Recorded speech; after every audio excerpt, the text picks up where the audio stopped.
السلام علیکم۔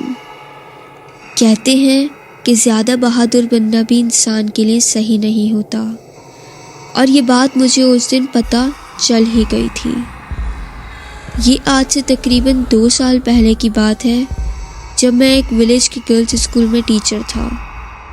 وہ اسکول بہت زیادہ بڑا تھا اور پرانا بھی۔ جیسا کہ آپ کو پتہ ہوگا کہ گاؤں کے اسکول کے واش روم بہت زیادہ دور بنائے جاتے ہیں، اسی طرح اس اسکول کے واش روم بھی کافی باہر کی طرف بنائے گئے تھے، اور پرانے لوگ ان کو یوز کرنے سے بہت زیادہ ڈرتے تھے، کیونکہ وہاں بہت زیادہ غیر معمولی واقعات ہوتے تھے، جیسے کہ کبھی رات کو وہاں سے آوازیں آنا، کبھی وہاں سے بکرے کی سری ملنا، اور وہ بھی آدھی کھائی ہوئی۔ کافی مرتبہ وہاں کچھ لڑکیاں بے ہوش بھی ملی، جس کے بعد وہاں کی انتظامیہ نے نیو واش روم بنانا شروع کر دیے اور وہاں کے واش روم کو یوز کرنے سے بالکل منع کر دیا۔ جب میری اس ٹاپک پہ اسکول کی چوکیدار سے بات ہوئی تو اس نے مجھے بتایا کہ جہاں آج اسکول کے واش روم ہیں، یہاں ایک ہندو مذہب کا شمشان گھاٹ تھا، لیکن پارٹیشن کے بعد اس جگہ کو کلیئر کر کے اسکول بنا دیا گیا۔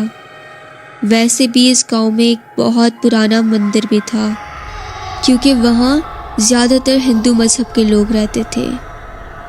اب جب نیو واش روم کا کام شروع ہو گیا تو کام کرنے آئے مزدور میں ایک لڑکا عامر تھا، جو کہ جسامت کے لحاظ سے کافی طاقتور اور جوشیلا تھا، لیکن اس کا یہ جوشیلا پن حد سے زیادہ ہی تھا۔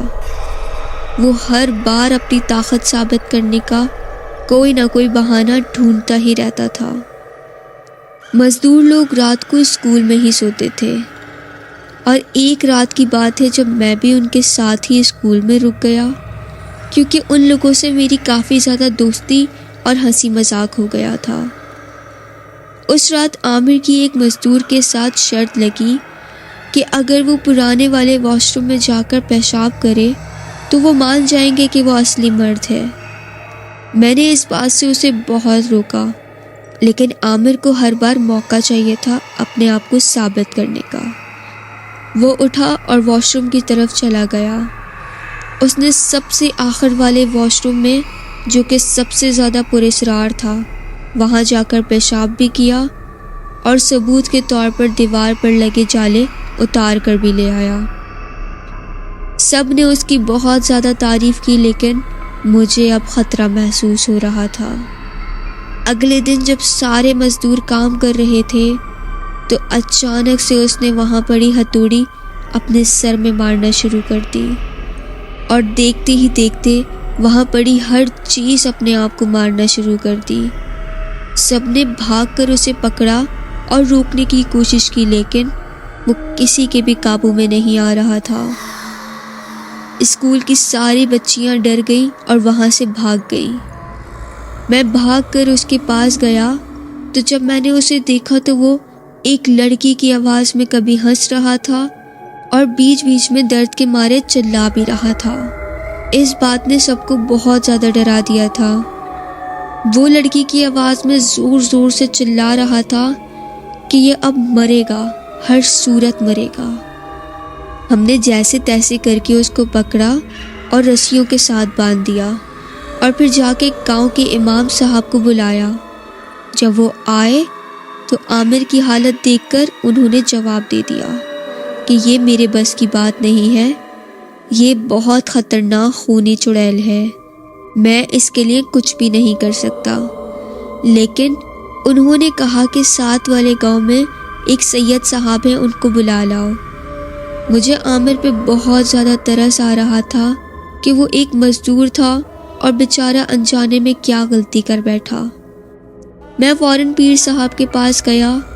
جب میں نے ان کو ساری بات بتائی تو وہ فوراً بول اٹھے، وہ موہنی ہے، اس علاقے کی سب سے طاقتور مخلوق ہے وہ۔ یہ کہہ کر وہ میرے ساتھ آ گئے۔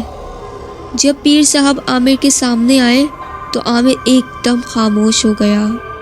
پیر صاحب نے اسے کہا کہ میں جانتا ہوں تم کون ہو، لیکن یہ ایک مزدور ہے، غریب ہے بیچارہ، اس نے تمہارا کیا بگاڑا ہے؟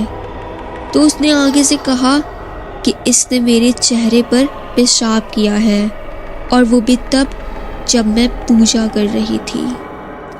پیر صاحب نے اس کو اپنے علم کے ذریعے کمزور کرنا چاہا، لیکن وہ بہت زیادہ طاقتور تھی۔ آخر کار وہ عامر کو چھوڑنے کو راضی ہو گئی، لیکن اس نے اس کے بدلے میں ایک کالے بکرے کی بھیٹ مانگی، وہ بھی اسی گاؤں سے۔ لیکن عامر جو کہ بہت زیادہ غریب تھا اور وہ یہ نہیں کر سکتا تھا، تو میں نے اس کو خود گاؤں سے بکرا خرید کر لا کر دے دیا۔ لیکن موہنی نے کہا کہ یہ بکرا لے کر خود آئے گا وہاں، اور اسے واش روم کے سامنے بکرا ذبح کرنا ہوگا، اور پھر وہاں سے چلا جائے اور مڑ کر نہ دیکھے، ورنہ اپنی جان سے جائے گا۔ پیر صاحب نے موہنی سے وعدہ لیا کہ وہ آئندہ پھر کسی کو تنگ نہیں کرے گی۔ عامر بکرا لے کر وہاں گیا اور اس نے اس بکرے کو ذبح کیا، اور جب ذبح کر کے وہ واپس بھاگنے کے لیے پلٹا تو اسے پیچھے سے ایسی آوازیں آ رہی تھیں جیسے کوئی اس بکرے کو کھا رہا ہو۔ جیسے ہی عامر وہاں سے نکلا تو وہ بھاگتے بھاگتے گر گیا اور بے ہوش ہو گیا، اور اس کے سر اور ٹانگوں سے خون آ رہا تھا۔ جیسے ہی ہم اس کو ہسپتال لے کے گئے تو اس نے دم توڑ دیا۔ میں نے یہ بات پیر صاحب کو بتائی تو انہوں نے کہا کہ بدذات نے وہی کیا جس کا مجھے ڈر تھا۔ یہ موہنی جان لیے بغیر نہیں چھوڑتی، لیکن اس بار اس کا یہ آخری شکار تھا۔ وہ اٹھے اور کچھ چیزیں ایک تھیلے میں ڈالی اور میرے ساتھ اسکول آ گئے۔ یہ رات کے 3:15 کا وقت تھا۔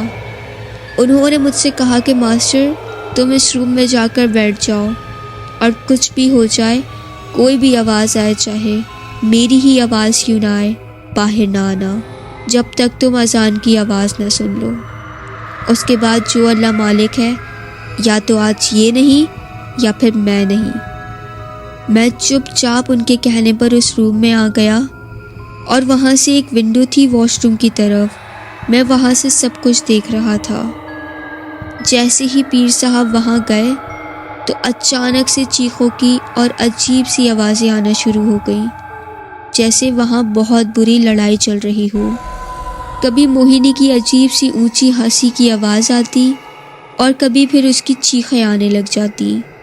لیکن اس بیچ پیر صاحب لگاتار اللہ کا کلام پڑھ رہے تھے۔ بس مجھے اس کھڑکی سے کچھ صاف نظر نہیں آ رہا تھا، لیکن لگ بھگ 45 منٹ کے بعد ایک دم خاموشی ہو گئی، اور کچھ دیر بعد اذان کی آواز آئی تو میں فوراً وہاں سے پیر صاحب کی طرف بھاگا۔ تو میں نے دیکھا کہ ایک طرف پیر صاحب نیم بے ہوشی کی حالت میں ہیں اور ان کے جسم میں جگہ جگہ زخم ہیں، جبکہ دوسری طرف میں نے دیکھا کہ اسی واش روم کے اندر ایک کالی سیاہ عورت نما مخلوق کی لاش تھی، جو کہ بالکل انسان کی نہیں لگ رہی تھی۔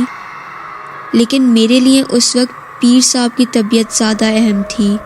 میں نے فوراً پیر صاحب کو وہاں سے اٹھایا اور فوراً قریب کے ہاسپٹل پہنچا دیا، اور پھر مجھے خیال آیا کہ وہ عورت کون تھی، اس کو جا کر دیکھا جائے۔ جیسے ہی میں واپس آیا تو دیکھا کہ وہاں کچھ بھی نہیں تھا، لیکن جہاں وہ لاش تھی وہاں صرف راکھ ہی راکھ تھی، جیسے کسی نے وہاں پر آگ لگا کر بجھا دی ہو۔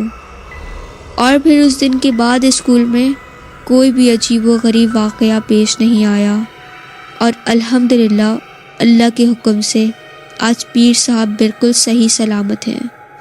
آپ کو اگر آج کی میری سٹوری پسند آئی ہے تو مجھے کامنٹ سیکشن میں لازمی بتائیے گا۔ اللہ پاک سب کو اپنے حفظ و امان میں رکھے اور ہر بری آفت سے محفوظ رکھے، آمین۔